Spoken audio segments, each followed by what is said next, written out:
In this video, the Bitcoin is currently entering this major resistance, and we'll also dive in with Axie Infinity as we are seeing this massive pump, and we also have an SLP decision time.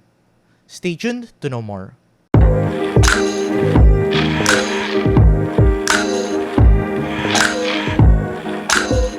So hi guys, and welcome back to another Gab's cryptocurrency video where we trade by data and not by hype. And if you haven't subscribed to my channel, click the subscribe button down below and hit the notification bell so you won't miss out daily technical analysis like this. So let's dive into this video first. So let's look at the shorter time frame first as we want to give you a quick update.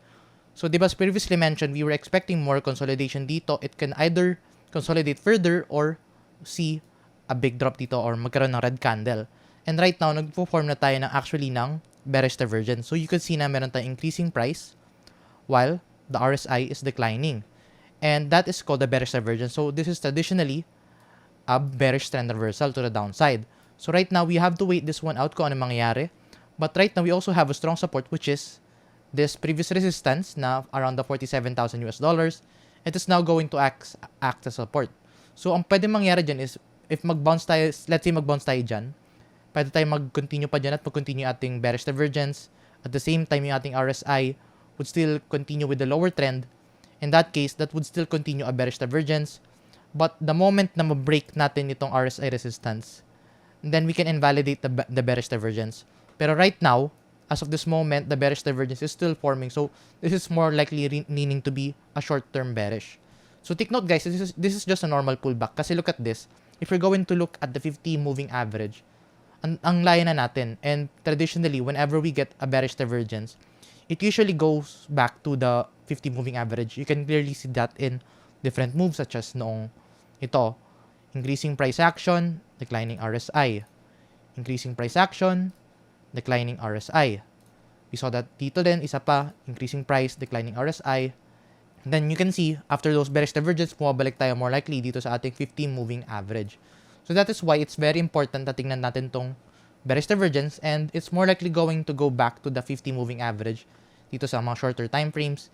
And yeah, you can see that dito din. Kita mo din siya, bumalik na siya sa 50 moving average.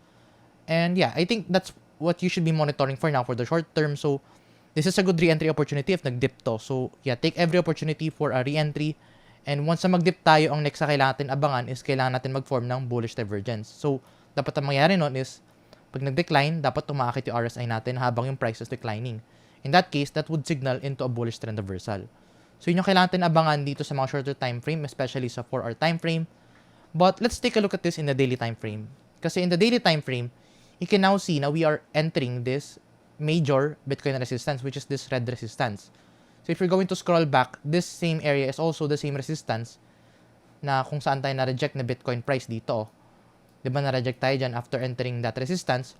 But previously, this previous resistance acted as a support. We tested this thrice before having this breakdown. So right now, we are now testing this again, this time as resistance naman. So ang dapat mangyari dito is kailangan niya ma-break ito. So we are not sure kung pang ilang beses niya na-break to. It's either, pwede mong sabihin na thrice niya na yan. Kasi tinan mo once, twice, and then thrice.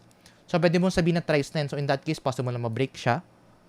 Pero you could say na this is just the second retest pa lang. In that case, pwede pa tayo magkaroon ng isa pang rejection. And then, in that case, pag nagkaroon pa tayo ng isa pang rejection, pwede tayo magkaroon actually na head and shoulders dyan. So, yun yung ating kailangan tingnan ngayon dito sa ating Bitcoin price. So, right now, we need to monitor very closely this big resistance dito.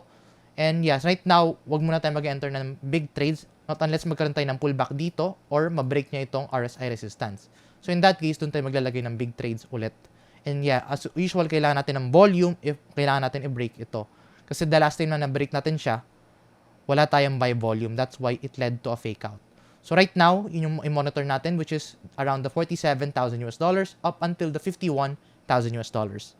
So yun yung kailangan natin i-monitor for the Bitcoin price in the coming hours and in the coming days. So that's for the Bitcoin price and currently I still have my long position open. Nag-take profit na ako actually ng kalahati nito. So, nag-take profit na ako dito sa Phoenix. You can see na yung aking position size ngayon is 300 US dollars na lang, previously na 500 US dollars. So, nag-take profit na ako. Kay Binance, nag-take profit din ako kay Ethereum. So, yung aking 500 US dollars na position size natin kay Ethereum is now 270.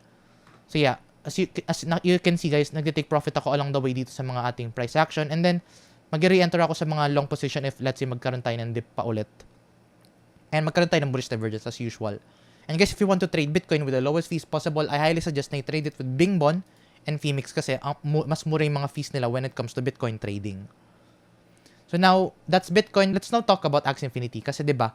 As previously mentioned, we were monitoring this very long consolidation dito kay Axie Infinity noon. And you can see na itong very long consolidation actually led into a big breakout.